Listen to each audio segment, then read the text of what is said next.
Hey friends, I'm about to make a real quick trip over to Aldi with just $10 to see if I can get everything I need, minus some like oil, seasonings, that kind of thing, to feed my household breakfast, lunch, and dinner for the entire day tomorrow. It's getting late, they're not gonna be open for too much longer, so let me see what I can come up with real quick. And here, friends, is what I got with my $10. Though I was a little bit disappointed in myself, I actually went slightly over. This was $10.38. I usually try really hard not to go more than just like a few cents over when I say that I'm gonna spend $10 or $20 or whatever, but it was getting late and I just didn't have time to keep walking around the store and figure out how to shave off those 30 cents. So it is what it is, $10.38. Initially, I wasn't super happy with my selection, but now that I've got it laid out and I'm looking at it, I mean, this isn't a bad variety of ingredients for $10.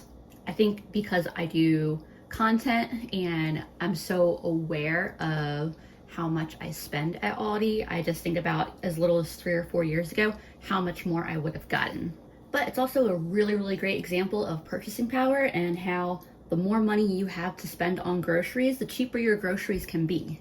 Because I spend on average less than $10 a day feeding my household. But that's with a weekly budget of $40 to $60. So I can spend $9, for example, on a pork roast that is going to give us 3 to 4 dinners and probably leave a little extra for the freezer, versus going to the store with only $10 for that day. Obviously, I can't buy a $9 pork roast. At least not if I want to be just having pork breakfast, lunch, and dinner. So yeah, initially when I got home from the store last night, I was feeling a little bit of disappointment over what I was perceiving as a lack of variety, but in reality, now that I've slept on it, I feel pretty good about this assortment. So let me very quickly take you through how that $10.38 broke down into these ingredients. Starting over here with the frozen veggies, this was $1.49 for this Asian seasoned medley. The loaf of bread was $1.39. The container of tofu was $1.55. 8 ounces of sharp cheddar was $1.75. A dozen eggs was $2.71. That price has been pretty consistent for probably a couple months now. And this box of rice was $1.49. I'm hungry, so I'm gonna get right into making us some breakfast, and I wanna get these frozen veggies back in the freezer. My goal here was to have enough to cook breakfast, lunch, and dinner for 3 to 4 people, and I do think that that is pretty easily achieved. Just between my eggs, cheese, and bread, I have a lot of breakfast and lunch options. Yes, they're on the simple side, but that's the reality of eating on a tight budget sometimes. So at this point, I'm trying to decide what I want for breakfast, because I can do cheesy scrambled eggs, eggs in a hole. I can do an egg and cheese sandwich, fried eggs, and with a dozen eggs, if I was going for 4 servings, that would be 3 eggs a person. Realistically, we usually eat 1 to 2 eggs for breakfast. So I definitely imagine I will come out of this with some extra eggs. I asked Andrew what style of eggs he would like, and he wants, I don't know what y'all want to call it, eggs in a hole, eggs in a basket. We always call it eggs in a basket, but people always say that it's not a basket when you do it this way. That eggs in a basket is in like hash browns, because that's the basket, and this is like egg in a hole or toad in a hole, or you know, whatever. My promotional free glass did the trick well. Christmas present that just keeps on giving. You just got yourself a pan, put butter, margarine, oil, whatever fat you have at your disposal, though I will say I think butter cooks the best. I'm gonna plop the piece of bread in first. Get it nice and in place. Good contact with the pan.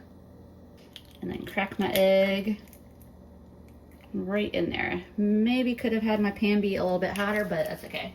And I'll give this a minute or 2 to cook. I want the bread to get toasty, and I want the whites of the eggs to cook enough that when I flip them, they're not all gonna dump out of my little bowl here. This is cooking up nicely, so I'll give it a flip. And Andrew wanted cheese on it, so I'm immediately sticking a piece of cheese on it since it is hot and putting a lid over it. This one is done. This is how Andrew said he wanted it, and I'm assuming he wants another, so I got another one that I'm gonna get going as well.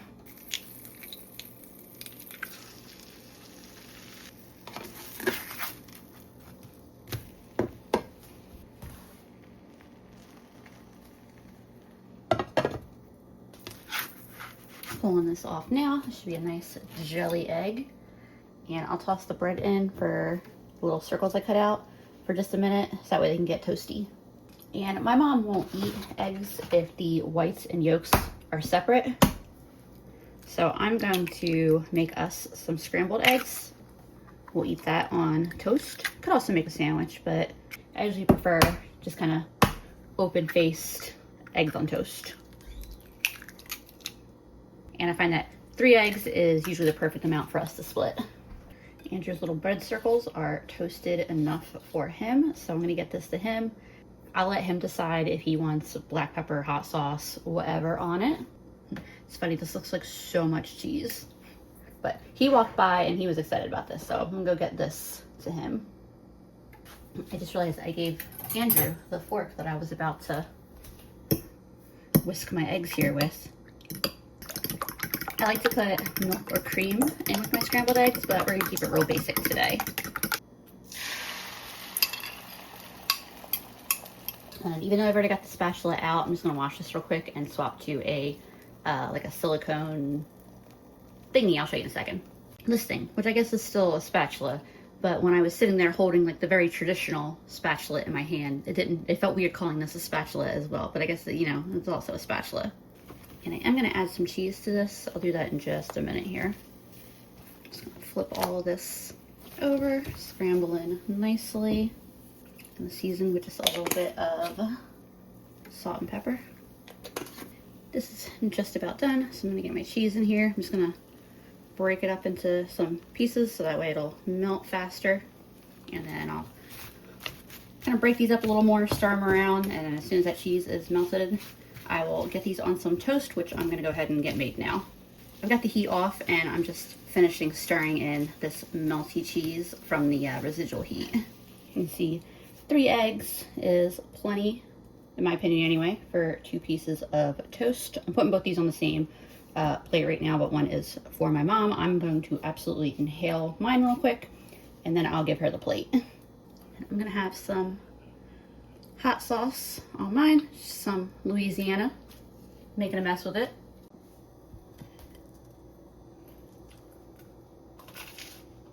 We usually don't eat breakfast, but if I'm gonna have breakfast, this is the kind of simple breakfast I prefer. The only thing that could make this better is if I had had an avocado to split between these pieces of toast. And honestly, if I'd had an avocado, Andrew probably would have went for the avocado toast with the scrambled egg on top too. But this is really good. I'm getting some lunch made right now. I think I mentioned I'd be making grilled cheese, but if I didn't, I'm making grilled cheese. Since I have all these extra eggs, I also figured let's throw in some hard-boiled eggs just as an extra. I'll make a teeny batch of deviled eggs. I started my eggs in cold water, and when that comes to a rolling boil, I'm gonna turn the heat off, move it off the heat, put a lid on it, and set a timer for 10 minutes. That's how I hard boil my eggs.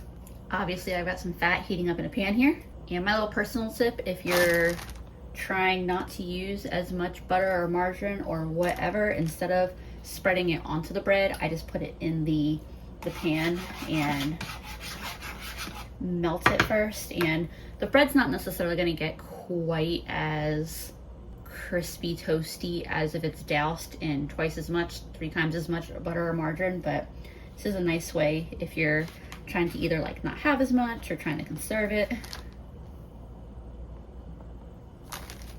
And then when I go to flip it, I'll drop just a little bit more into the pan, spread it out. Works good enough for me.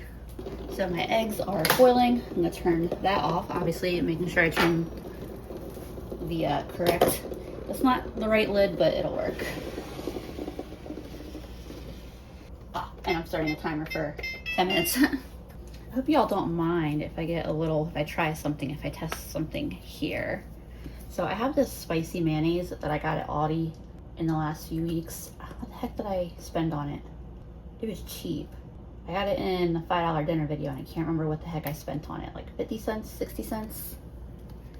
But anyway, I know I've been told that using mayo is peak for frying up grilled cheese. And so I'm like, what if I tried this spicy mayo? See how the bread really wants to absorb the mayo, so it's kind of hard to use just a little bit. Once my sandwich finishes, I'll make my mom's and then I'll toss this one on. And this is the one that Andrew is gonna have. He already knows I was trying the spicy mayo, so he approved of that. Just a simple grilled cheese, nothing fancy going on, but I still managed to get that actually looking really golden and nice, even though I didn't have a lot of fat in the pan, so yay. Timer just went off for my eggs. I'm gonna stick these under cold water and let them sit in some cold water and cool down before I try peeling them. All right, done the first 2 grilled cheeses.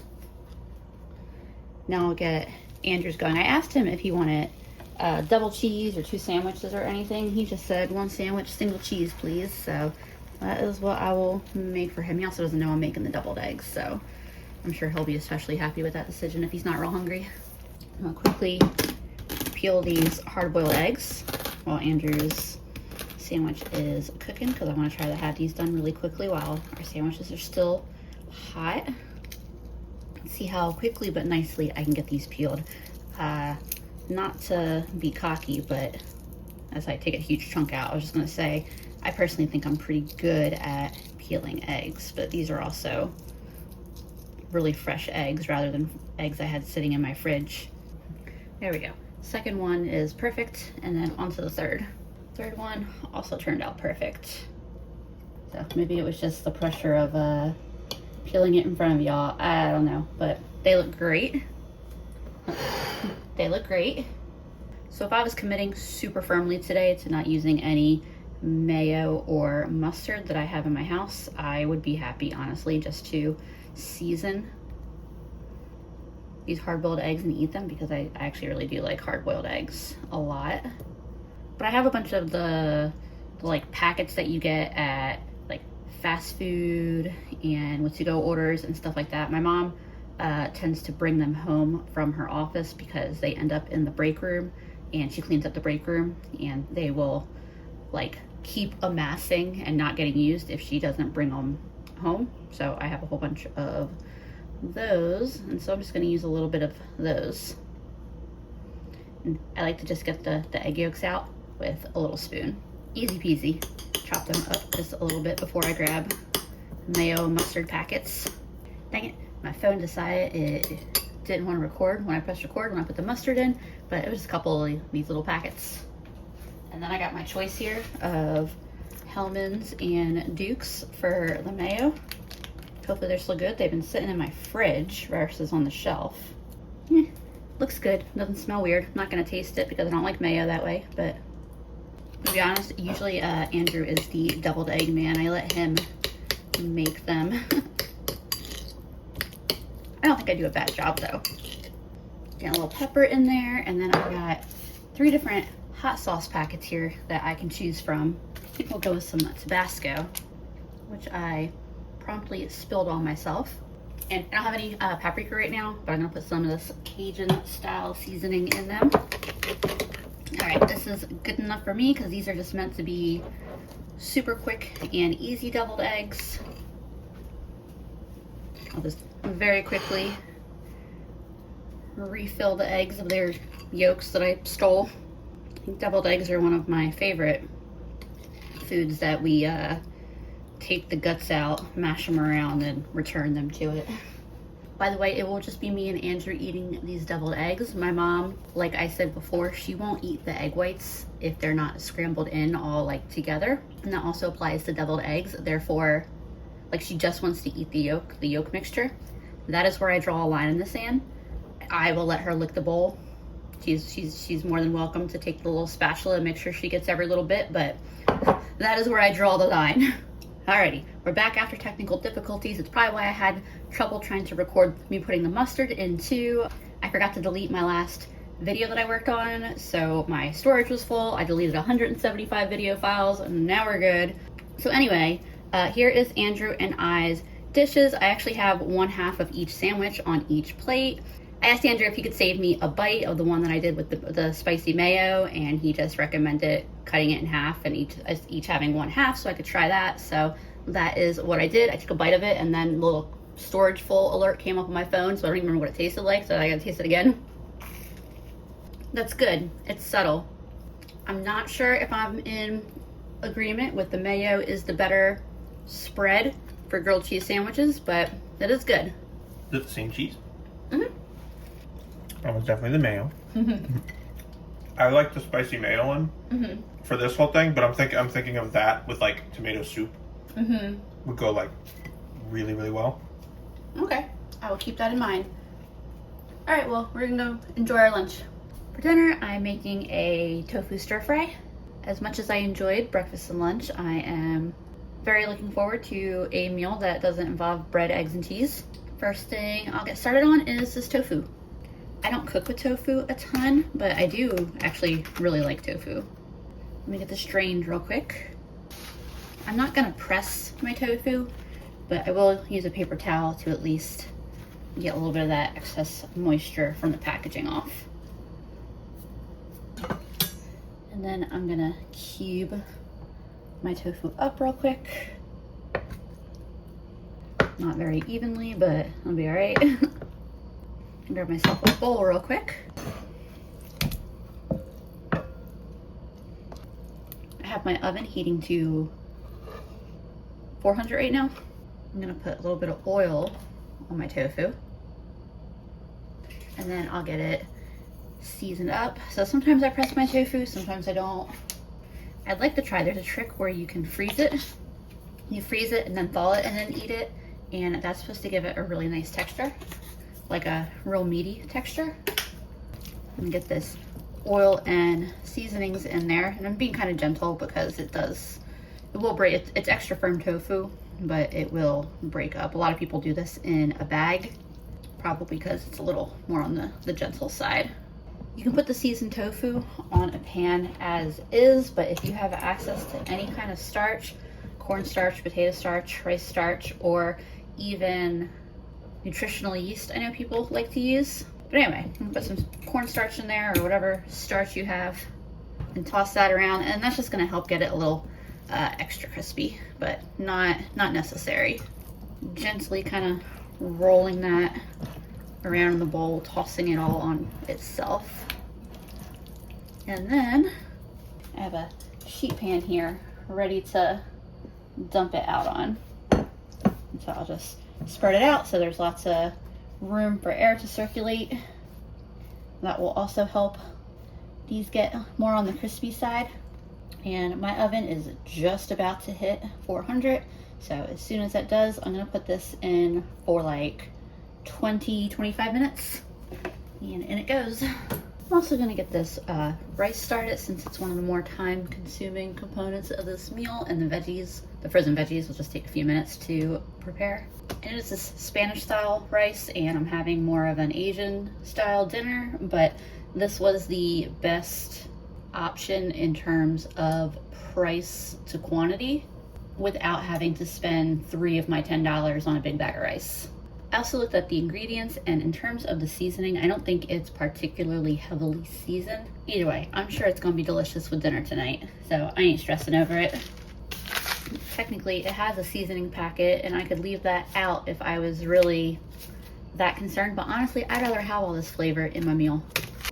I'm just gonna follow the box instructions to prepare this. So I've got 2 cups of water in there. It says to add a tablespoon of butter or margarine. I'm just gonna add a splash of oil. That's basically the same thing as margarine. You can add any fat, really. It wants a little bit of fat in there. I'm at a boil, so I'm adding the rice and the seasoning packet. Oops. Give that a quick stir. And then I'm popping a lid on this. I'm gonna turn the heat down so that way it's simmering, and this is gonna cook for 25 minutes. I'm not gonna open the lid, stir this, anything while it's cooking. My experience with cooking rice on the stovetop is that is the key to having really good rice, is cook it on low, don't stir it, and let it sit for a few minutes off the heat when it's all done. So I just pulled the tofu out at 25 minutes. And I'm going to flip it over and put it back in for another like 5 to 7 minutes. It's nice and crispy on the bottom, and I don't think it'll hurt it to have a few more minutes. I'll try a little piece too real quick. That's good. And that's not even soft or anything, that's just seasoned. I feel like when people say they don't like tofu, I always wonder if they've just had really badly prepared tofu. because that is good. I'll also get started on the veggies now. I do plan to finish these in a pan, but since this is a steam bag, initially I will steam them and they'll just go into a pan for a very brief time. So I'll put this in the microwave for 6 minutes. Tofu is out of the oven. I'm happy with it. And the rice just has a couple more minutes, as do the veggies. As soon as the rice is done, I'll get a pan going on there. And I'm gonna make a really, really simple sauce. So I've got like a little under a quarter cup of water there. That may even be too much. A little bit of soy sauce. I have all the things that I could use to make a really good sauce. I got fish sauce and oyster sauce, sesame oil, gochujang, gochugaru. Like, I got all kinds of stuff. Just a splash of oil I'm throwing in there. Regular oil, not sesame oil. But I want to keep it simple, just because it feels kind of disingenuous if I do $10 for a day of eating and then whip out, you know, what honestly is probably only like 35 cents of ingredients to make a sauce, but it's it's ingredients that cost me like 20 bucks, 25 bucks to build up my supply of them. This is some hot honey that I got from the Dollar Tree. A little bit of that in there as my sugar. Good to know when my alarm on my phone goes off, it stops my camera. It also made me jump a ton, but I'm taking the rice off the heat. That's what that alarm was for. And I'll throw just a little bit of cornstarch in here too, just to kind of really help the sauce cling to the veggies and tofu. I grabbed the bowl, but what I really like to do, especially if I'm adding cornstarch, is put it in a jar that has a lid, because then I can just shake it and that really gets everything mixed well. Also gonna add a little bit of garlic powder and black pepper to this sauce. And I got a pan heating up on my stove, so dinner is just a few minutes out. It's probably a larger pan than I need for this kind of thing, but I don't really have a lot of options between this size and too small. Since my veggies are advertised as Asian seasoned, I'm looking at the ingredients, and so what they're considering Asian seasoning is garlic powder, onion powder, sugar, ginger, and natural flavors. So whatever that means. When I open the package, they don't particularly smell like they're all that heavily seasoned. Maybe I can catch a hint of ginger, but I honestly can't even tell. And I got my pan pretty hot, because the intention is just to cook these veggies in here for like 2 minutes. I just tried carrot, and it really just tastes sweet. Like, that's all the kind of seasoning that comes through is sweet. I'm not really tasting the garlic or the ginger or any of those things. I'm cutting the broccoli in half just because I like the littler pieces. Let me know what you think of that. I like it. I like the texture. Well, did you marinate them today? Nope, it's just seasoned and a little bit of cornstarch. Wow. Alright. It's really crispy. Now I'll get my sauce added in here. Now I can tell you, I can smell the sauce. The sauce smells good. Probably a little on the salty side because, you know, soy sauce. I think it'll balance out nicely with the rice and the tofu. The sauce is thickening up. I'm going to add my tofu in. And I'll stir that in, and I'm actually going to turn the heat off because there's plenty of residual heat to finish this on. And I'll actually probably fully remove this from the heat in a few seconds here, because my cast iron pan will maintain heat for a little bit. This looks pretty good though. I'm pretty happy with that. My rice should just need to be fluffed up here. Oh yeah. That is a lovely texture. Not the typical, you know, style rice that you would serve an Asian seasoned stir fry over, but that's okay. I'll get myself a little serving. Little splash of soy sauce on top. And then I'll get some veggies and tofu over the rice. Also, I want to have maybe a little bite with the sauce that I put on it. It's pretty good for only working with a few ingredients. I'm not complaining about that. So there's the final dish. Let me try it all together. Yeah, I'm happy with this. The tofu did lose a little bit of its crispiness since I mixed it in with the sauce, and I had a feeling that would happen, and that's okay. I just want to see how it would do, and it's still really delicious. And it still has some of the crispiness. It's just not as crispy as it was unsauced out of the oven. But yeah, this is great. By the way, Andrew really liked that tofu dish, and he also was like, why aren't we eating tofu more often? So looks like I probably need to buy tofu a little more often. But that is how I spent my $10 and what I prepared for us to eat. Like I said at the start of the video, a $10 a day budget isn't too hard, but $10 for just one day and having a distinct breakfast, lunch, and dinner and having some variety in those meals was a little bit tougher. I was really happy with everything we ate though, and I still got half a loaf of bread, eggs, and cheese that I can have tomorrow. As always, I appreciate y'all so much for hanging out with me, and I'll see you again soon.